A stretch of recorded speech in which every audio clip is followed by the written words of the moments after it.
বন্ধুরাই আমার, আমি কলে পারে ঢুকেছি গামছা লুঙ্গি নিয়ে গোসল করার জন্য। আমার বেটা কোন থেকে যায় না, এসে কয় বাবা কোরিয়ান জুড়ছে, বাবা চলো তাড়াতাড়ি কোরিয়ানে ডুব দেওয়া নাকবো।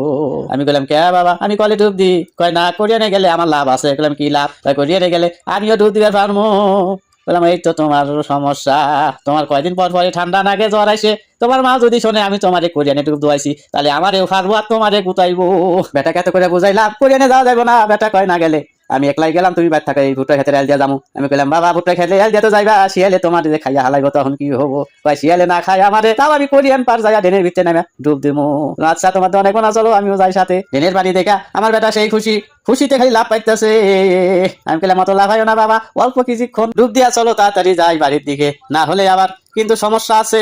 তুমি তো বুঝবা না, তোমার যদি অসুখ হয় আমার কি অবস্থা হইব। সারা রাত আমার বসে থেকে তোমাকে পাহারা দেওয়া নাকবো। তোমার মা কিন্তু তোমাকে পাহারা দিব না, কইবো যে তুমি ডুব পাইছাও কোরিয়ানে ডেনে। তুমি দেখো এখন আমি এখন কি করবো, তুমি তো জলস্থির মতো খালি ডুব পাইতে আইসাও, ওটার নাম নিতে চাও না। এই তো তোমার ব্যবহার, এই জন্য তোমাকে নিয়ে কোনো জায়গায় যাই না, যে জায়গায় যাই সেই জায়গায় খালি তুমি পাতাল হবো, ওই জায়গা থেকে আসবে চাও না। তাই বেটার সাত সাইডা দিয়া আমি গোসল করতেছি, গোসল টোসল করে চলে যাবো। ওই যাক না যায় ওই জায়গায় থাকবার দরকার বলে ভাত কাপড় সব কিছু ওই জায়গায় দিয়ে আসবো। ওই ডুব পারবি আর খাবি আর ওটি ঘুম পারবি। ভুট্টার খেতের মধ্যে যাইতে শিয়ালে হেলে দিবি। আমার করে বাপ বেটার ভিডিও যদি ভালো লাগে পেজটি ফলো দিয়ে, আর ইউটিউবে যারা দেখবেন ইউটিউব চ্যানেলটি সাবস্ক্রাইব করে